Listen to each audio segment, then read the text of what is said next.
At the end of this week's Parsha, Exodus chapters 30 through 34, known as Ki Tisa, Moses says to God, Hareini et kvodecha, God, let me behold your presence. God replies, V'ra'ita et achorai u'lefanai lo yera'u. You cannot see my face, Moses, but you can see my after effects. What the Torah says that God says makes total sense to me. Things like love or God or friendship cannot always be seen physically, but they can be felt and experienced, and their after effects are real.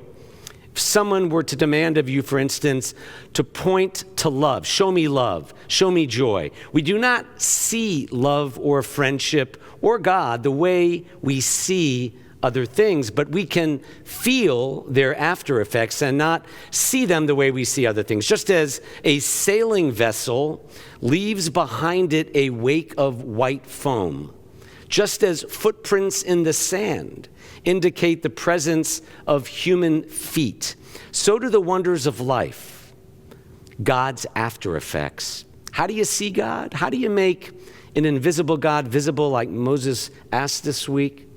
Through Gemilut Chasadim, the acts of love and kindness that each of us are able to do for others, even and especially when we are physically distant. Acts that take an impersonal, isolated, uncaring world and make it caring, connective, and kind.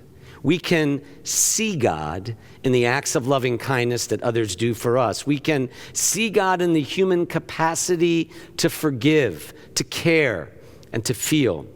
Maybe that's why the Torah focuses not on God's physical or visible looks, but on what it means to live in God's image. What God is really saying to Moses this week in the Torah is, look for me in the difference I make in people's lives and in this world.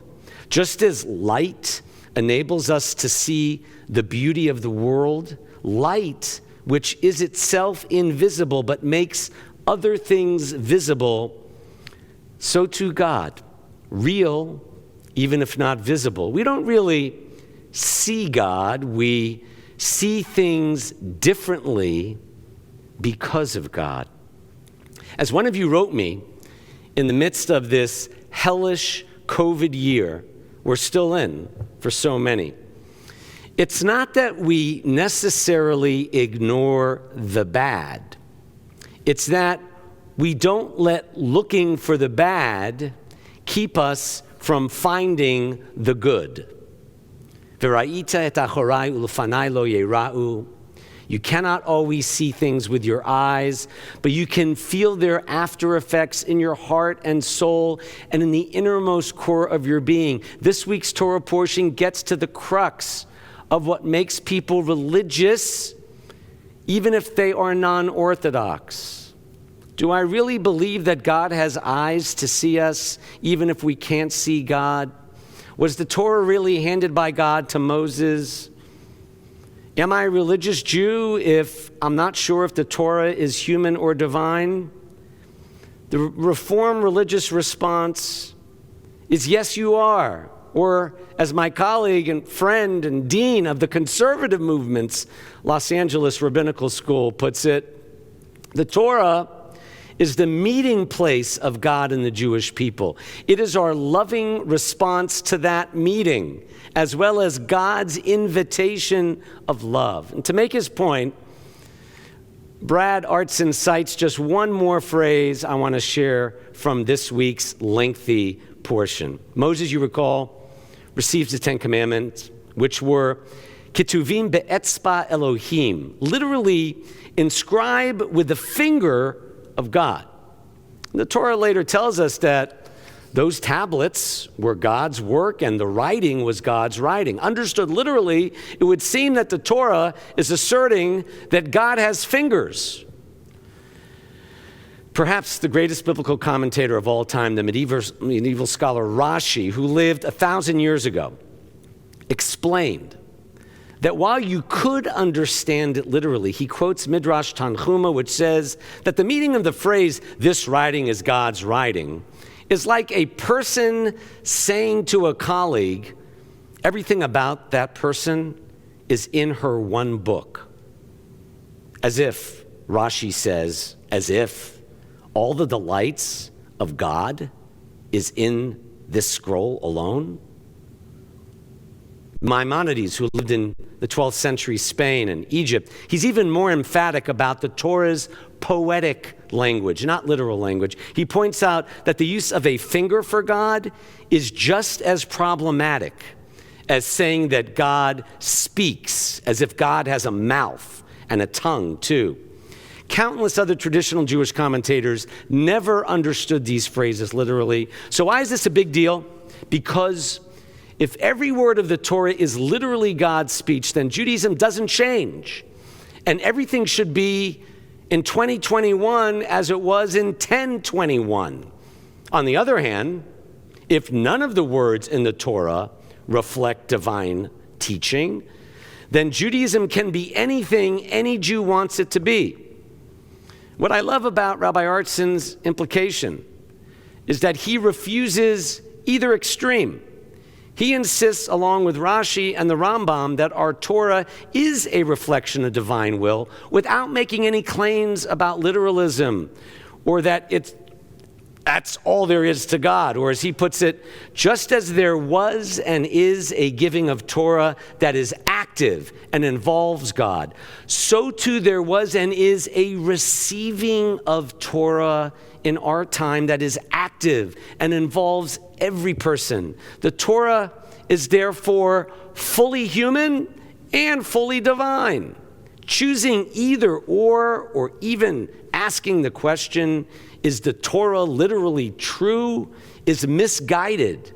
For if that's your only sense of being religious or religious things, you risk losing the Torah as a living meeting ground between God and the Jewish people, a meeting which launched our ancestors into eternity, a Torah which remains the best blueprint to restore our nation and this world to what the three voices just sang, wholeness and shalom for all people, not just some. My friends, we are 3 weeks away from Passover. Most people forget that Dr. Martin Luther King died in our city just 3 days before Passover, fighting to protect every person's right to vote and to live with dignity, freed from poverty. And he chose Exodus and the Passover story and this book we're in as the motif for the entire struggle. Even though this book speaks in Exodus of God's nose flaring, God's mouth, even God's finger. Yet Dr. King, like Rashi and Rambam, took the ideas and ideals of Judaism seriously. Not literally. He understood the Jewish teaching that nobody is free until all are free, as a blueprint not just for Jews, but for people everywhere that Jews gave the world. He identified with the Prince of Egypt, Moses, who chose self-sacrifice over living in a pleasure palace. I mean, would you leave Pharaoh's good life to defend slaves? As you and I get ready for home seders, spring cleaning, buying matzah, may we and Jewish people everywhere remember that Passover is our annual Jewish reminder to be there for others and not just for ourselves or our families alone, to set others free.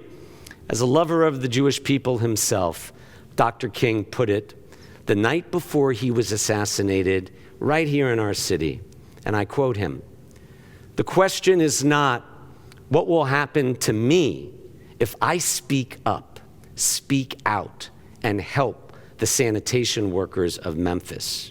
The question is not what will happen to me if I speak up. The question is what will happen to them if I do not." God's after effects are in this haunting question King posed of conscience alone, like a rock of strength and faith. in the smiles and the tears too. And this human and divine living Torah, from Zion, Torah Mitzion, from Zion and Memphis to Westchester and wherever else we may live, still remains the best blueprint for the building of a better world before COVID, during COVID, and God knows long, long after COVID. And let us say, Amen.